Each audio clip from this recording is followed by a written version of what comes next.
77 candidates in this federal election identify as either First Nation, Inuit, or Métis. That's a record.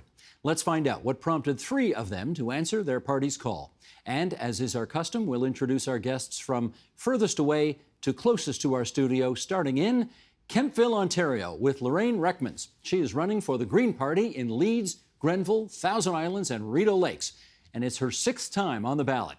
In London, Ontario, Jason Henry, who's running for the NDP in Lambton-Kent-Middlesex. He is chief of the Chippewas of Kettle and Stony Point First Nation, although he has taken a leave from those duties during this campaign. And in Orillia, Ontario, Cynthia Wesley-Esquimaux. She is a Liberal Party candidate in Simcoe North. She's also the chair for Truth and Reconciliation at Lakehead University. And as I welcome you 3 to the program tonight, let me also add that we did reach out to the Conservative Party of Canada for one of their candidates. They didn't get back to us. That is, if I may say, standard procedure for the Conservative Party. They don't respond to media inquiries, and that's their right not to do so, but that's why we don't have a Tory on the show tonight. All right, Lorraine, let's start with you because this is your 6th time running. How come you keep doing it? Well, I think what drives me really is climate change and the fact that we have to take action on climate change. But what engaged me was actually the fact that Indigenous people were being excluded from resource development decisions that impacted traditional lands. Do you feel you are able to have an impact by running but not winning? I do think I'm having an impact. I mean, as you know, as the years go by, we see Canadians generally wanting to discuss Indigenous rights issues at the doorstep. I find that an interesting answer because we do have to remember that probably upwards of 80% of the people who will run in this federal election won't win. But they're running anyway because they think they've got something to say. So, okay, hats off to you for doing so. Jason, how about to you? You are, apparently I'm told you weren't going to run and then something happened that changed your mind. What happened that changed your mind? Well, I've been considering running for a number of years because I have the ability and the voice to be able to create positive change for Indigenous people. On July 1st, I was making my way to London, Ontario for the Turtle Island Healing Walk.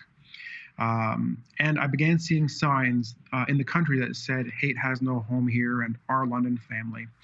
And I began to get worried that I would attend this event like I've attended many others, and I'd see the same 100 faces at the event.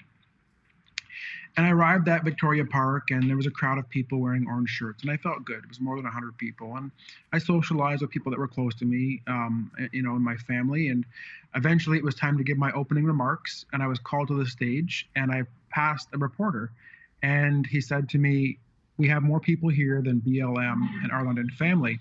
That means we have more than probably 10,000 people."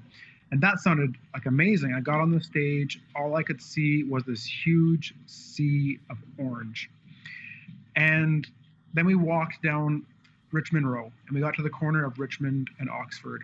And a very good friend of mine, Raymond Delary, said to me, "Hey, bro, look back. Take a picture of that sea of orange, send it to Jagmeet Singh, and tell him you're in, because that is evidence that people are ready to change and they're supporting us." And do you feel vindicated in your decision? You think it was still the right thing to do? I absolutely do. I've had great responses.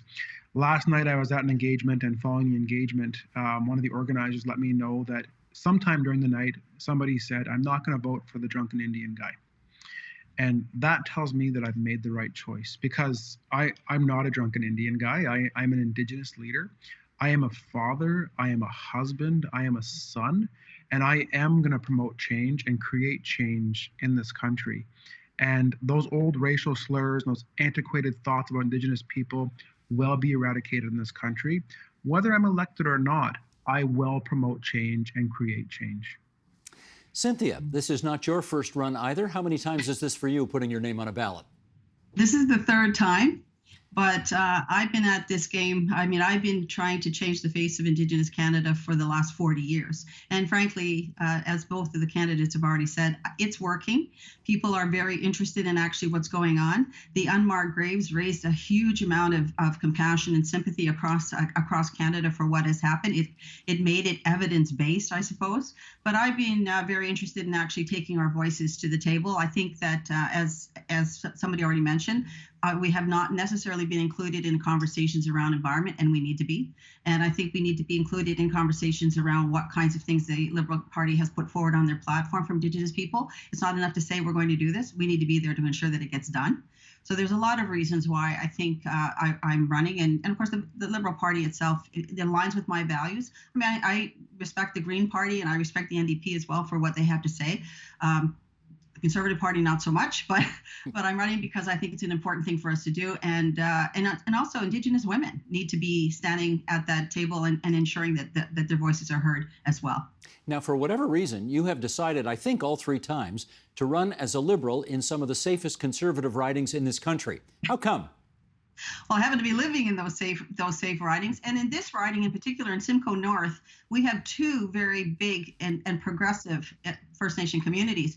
The Beausoleil First Nation in close to Midland, and of course here close to Aurelia is the Rama First Nation. And both of those communities are absolutely moving forward. We're not waiting for the government to save us. I mean, that's a long wait, as we all know by now. But they're actually moving forward very, very aggressively and very confidently into the future. And I'm going to help them. I'm going to ensure that they get there. But the rest of the riding is also having issues around housing, affordability, and accessibility. But I'm learning very clearly that we have people in these ridings that are doing an incredible work, not only about sustainability, but regenerative work. And I think that's where we all need to go. It's important. I do want to ask all three of you about something that is a little delicate, and that is, you know that there are Indigenous people in this country who think it is wrong for Indigenous people to run in so-called colonial settler parliamentary elections, that in some respects you are participating in a political process that has oppressed Indigenous people in this country for hundreds of years. So I want to ask Lorraine whether you've run into any brushback or pushback during the times that you have run because of your willingness to participate in this parliamentary process. Well, Steve, I have to tell you that just this past week, I received a letter from National Chief Roseanne Archibald, and I was really pleased to see it. You know, it was a real shot in the arm to me as an Indigenous woman candidate, with an understanding that we have to inform public policy in this country. If our voices aren't there, our issues are not going to be addressed. And so there's a lot of well-meaning, remarks, well-meaning statements that people have made about Indigenous issues, but I think they're missing the mark on what are the foundational things that we have to deal with. So it's necessary that we're there. If we're not there, I mean, policy will be made about us, without us. And Greens support free, prior, informed consent. It's a principle, to engage and to base relationships on. I mean, the thing that's troubled me is going back to my experience in the National Aboriginal Forestry Association, advocating for Indigenous rights in forest policy. It became evident to me that the decisions weren't made based on questions of sustainability or fairness or equity. The questions and the answers were being based on political positions on issues. So it was evident to me that in order to affect change, we had to get political. Jason Henry, how about to you? Any awkwardness about participating in a colonial settler parliamentary process? I'm already a federally elected official. I'm an Indian Act chief. I ran in a federal election. I was elected as a member of council and chief. I've already entered the system. And as an Indigenous person, I have a federally issued card that tells me what rights I have, supposedly. And without changing that, because currently we are within that system. There's no true nation-to-nation relationship right now. And having many critics myself, being an elected official, I know that being a critic on the outside, throwing stones, so to speak, doesn't do any good. We have to actually, engage in the system and affect change. I have a very solid base in my culture, my identity, and my spirituality. I'm a member of the Loon clan from the Anishinaabe Nation. And I know that through that, that gives me the ability and the responsibility to do this work. And some of us have to do that. We don't have the option to sit back, because if we don't embrace the changes now, we're leaving that for our children to suffer the same way we did. Cynthia, any brushback that you've received along the way for running? Oh yeah, yes, I have had many conversations over the course of time. I'm too busy for that. I've got lots of things that I have to do. I do a lot of public education. I'm trying to get people to understand across Canada that we have things that need to be done and that we can do. We can collaborate on these things. We can get this stuff done if we're working together. Running for the Liberal Party, I don't see that as a wrong thing to do. We live in Canada. We have to have a relationship with the federal government and the provincial government and the First Nation governments and everybody else. And I'm all for working together. I mean, the Maori have had seats in the New Zealand government since the 1800s. I think we're running a little bit behind when it comes to that, because we could certainly put some designated seats there, and I think it would actually start to more modernize and normalize the process. But I think we have to have our voices there. We stood back for far too long, and in 2015, we convinced a lot of Indigenous people that they needed to vote, and they did. So I still remember little old ladies lining up to be able to get in the door to make sure they cast their vote. So I think we've changed the picture of who should participate and who should not. And I believe that if we want to have our voices heard, we better stand up and make sure that we speak loud enough for them to be heard by everybody across the country. Now, that's an interesting idea, and I haven't seen it in any of the major party platforms, the notion, Jason, of having designated seats in the Parliament of Canada for Indigenous representation. What do you think of that idea? I've thought of it for a long time, and it's interesting because will that affect the change? Will that be the answer? I mean, it's important. It's important for us to have that voice and have it continually entrenched in Canada. But also, is that the right thing to do? Because what I've considered actually is having an Indigenous riding, right? Rather than having our population split up by the area we live in geographically, but actually having an Indigenous set-aside seats based on Indigenous people across Canada. We have to have the election still, but it'd be, say, like the 6 or 8 First Nations in my area, or the 6 or 8 First Nations in Northern Ontario, and break it up that way. I think it's a very good idea, and I think it's very important. Okay, let's look at that idea may not be in the platforms, but we do have some ideas here that are in the platforms, and I'm going to take a moment just to go through some of the bullet points here. This is by no means an exhaustive list, but it's a few of the ideas. A look at a few pieces of reconciliation in the major party platforms. The Conservative Party, for example, would purport to spend $5 billion to invest in resource development as a means of enhancing reconciliation. The Liberal Party would commit an additional $1.4 billion for a mental health and wellness strategy and invest a further $2 billion in Indigenous housing. The New Democrats would like to implement a co-developed, fully funded Indigenous national housing strategy. And by the way, we should mention the NDP is the only party to use the word genocide in its platform. And the Green Party would end all the drinking water and boil water advisories, of which there are still 52 in effect in 33 communities. And as another aside, the Greens and the NDP promise to respect Indigenous sovereignty, but unlike the Liberal and Tory documents, there's no mention of Indigenous sovereignty there. So, let's go through this. Lorraine, why do you think the Greens have the best platform on offer? Well, I would like to say that their policy is informed. So a lot of the policy motions that were developed for the Green Party of Canada are based in the Royal Commission on Aboriginal People recommendations from 1996 that talk about foundational change.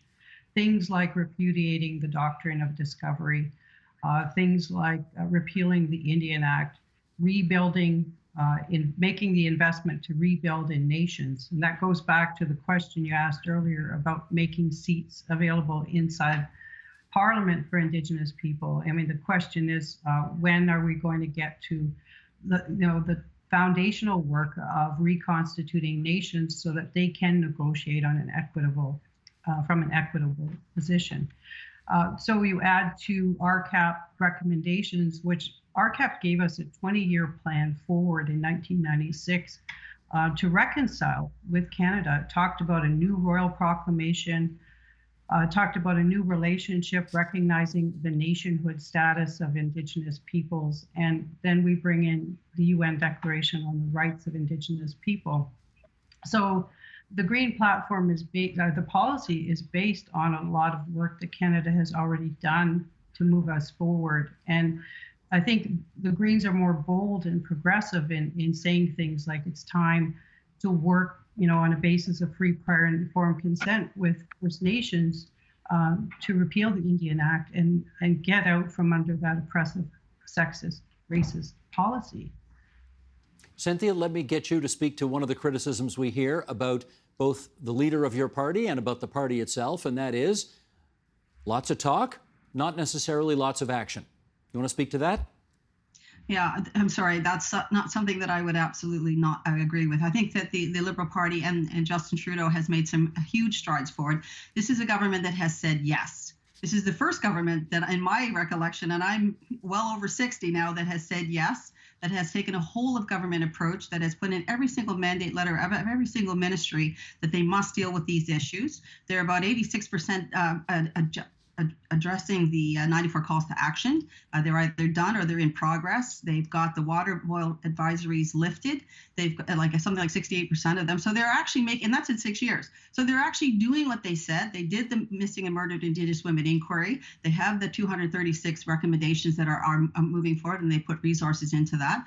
They have done an incredible amount of work. I think the problem is, and I say this all the time, is we don't get it into the public domain very quickly. And I know that a lot of the negotiations that are going on across the table, where jurisdiction and authority is being addressed, are not in the public domain until they're resolved. So you don't put negotiations as they're moving forward out there. So I think a lot of people don't realize that the Minister of Crown Relations has done an incredible job of actually lifting a lot of those conversations. Child welfare is being addressed, the standards being accommodated, the way it's funded being changed. So there's a lot going on that I guess just doesn't get really out there. And I think it's been one of my sort of over the side complaints about it all, is like, you're doing all this great work. Why don't you let people know about it so that they can understand that we are actually moving forward very quickly? So all of those things, United Nations Declaration on the Rights of Indigenous People, that got royal assent under this government. There's a lot going on, I think, that we need to be proud of. And reconciliation, that's my gig. I mean, I'm the chair for the National Center for Truth and Reconciliation at the University of Manitoba. I'm pushing this all the time. I know what's going on. We have our thumb on the pulse, whether it's about putting resources into the unmarked graves and ensuring that those communities are doing the work, not outside people. We're ensuring that the communities themselves are lifted in governance, in child welfare, and in every other place that I can actually honestly think about. So yeah, I think Justin Trudeau's done a great job of it, and I think he needs to continue to do his work. And I think we all need to be in there actually ensuring that we're sort of pushing him along and ensuring that our voices are a part of that conversation. Jason, the Liberals think they've got a good story to tell as it relates to Indigenous issues. What's the good story the NDP thinks it has to tell on this? Well, I'm an Indigenous leader, and I've worked with the current government, and I would, beg to differ a bit, but that's not the time for it, I don't think, right now. The focus of the NDP, I know you mentioned earlier on that we were the only party to speak about genocide, and I know we have a good understanding of that. But you also mentioned that we don't talk about sovereignty. But what we do talk about is enacting true nation-to-nation relationships. And the approach from the NDP is not the paternalistic top-down approach that Indigenous people are so accustomed to. I know the system's not working. And if it was working, I wouldn't be here. I would be at home still fulfilling my duties as chief. But it's not working for us. And I know that. From the other end of it, not from the top-down approach, but from the other end of it, on the communities, we're not getting the response. And the BWAs, they have been lifted and then reinstated, days later. That's a struggle. I worked across the country training Indigenous people to run water and wastewater facilities.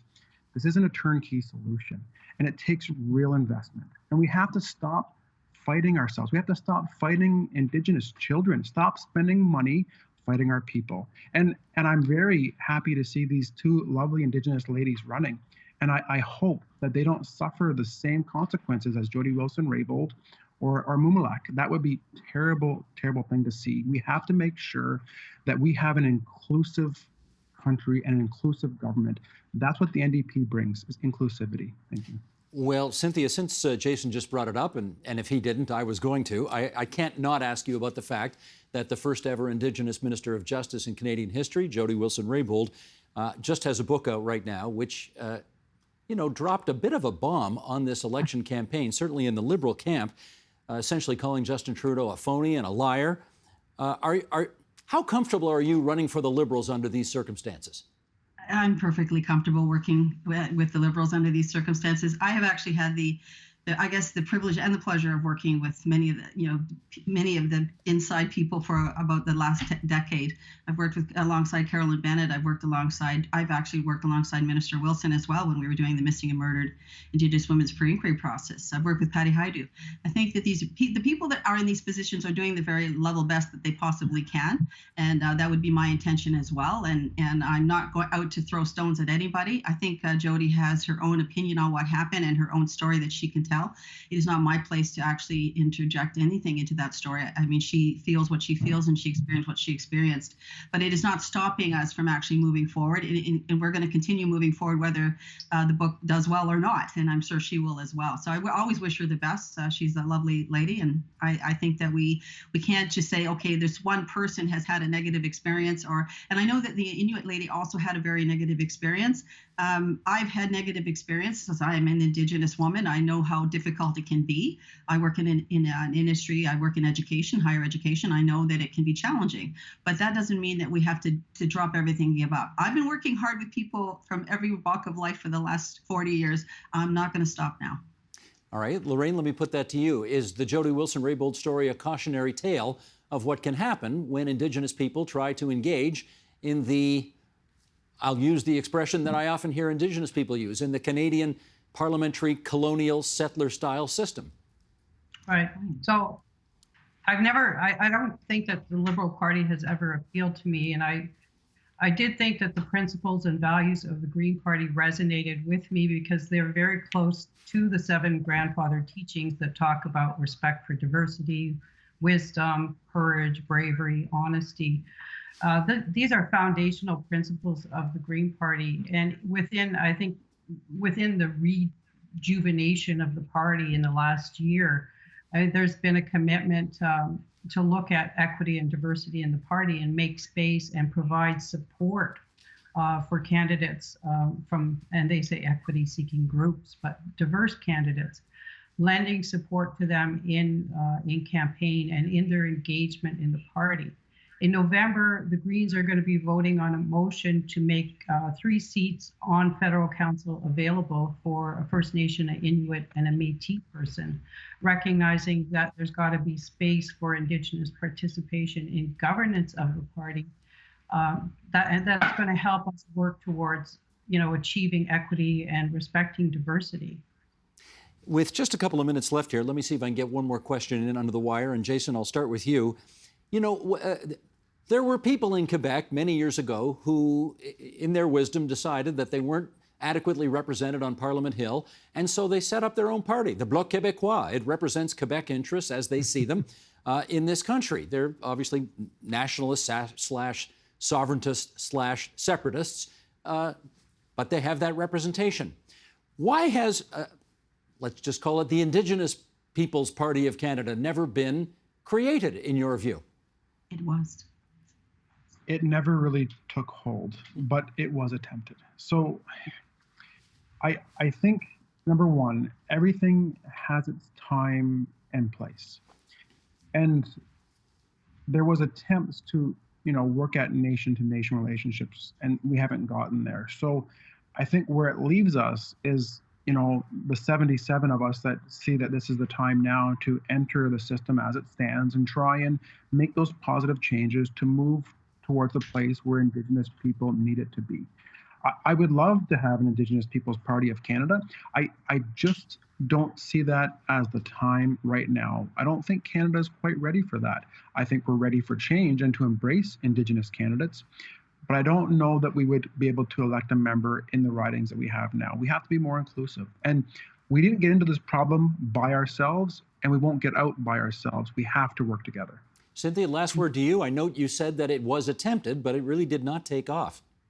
Yeah, no, exactly. They did make an attempt at it, and it's really challenging. You remember that this country has done a huge amount of damage to the Indigenous population. We still are grappling with what we call the legacy effect, whether it was about contact and the epidemics, or whether it was about the Indian residential school institutions, or whether it was about Indian hospitals, which also contributed, I might add, to vaccine resistance in our communities. We're not there yet either. We have a lot of work to do. I think we're doing a great job. We have some amazing young people coming up and amazing leadership, and you have one of those guys on right here on the TV right now. I think we have a ways to go, but I think we're getting educated in two ways. We have, we're Western and traditional. Our ceremonies are everything is being reconstituted. Our languages, our cultures. I think we got a little ways to go, but we are going to be standing very strong very shortly, and maybe it will work then. Or maybe we'll create designated seats, or we don't know. But one of the things I can tell you for absolute certainty is that we are having a profound influence on this country. We always have had. The foundations are Indigenous. They're going to stay that way. And we're looking at restorative justice, and we're looking at new forms of governance systems. We're going to be there making it happen. We are happy to remind our viewers and listeners that Lorraine Rekmans is seeking your vote as the Green Party candidate in Leeds-Grenville-Thousand Islands and Rideau Lakes, Jason Henry in Lambton-Kent-Middlesex for the NDP, and Cynthia Wesley-Esquimaux for the Liberals in Simcoe North. Thanks to you three for joining us on TVO tonight. Stay safe out there on the campaign trail, and good luck to you all. Thank you. Take care. Thank you, Steve. The Agenda with Steve Paikin is made possible through generous philanthropic contributions from viewers like you. Thank you for supporting TVO's journalism.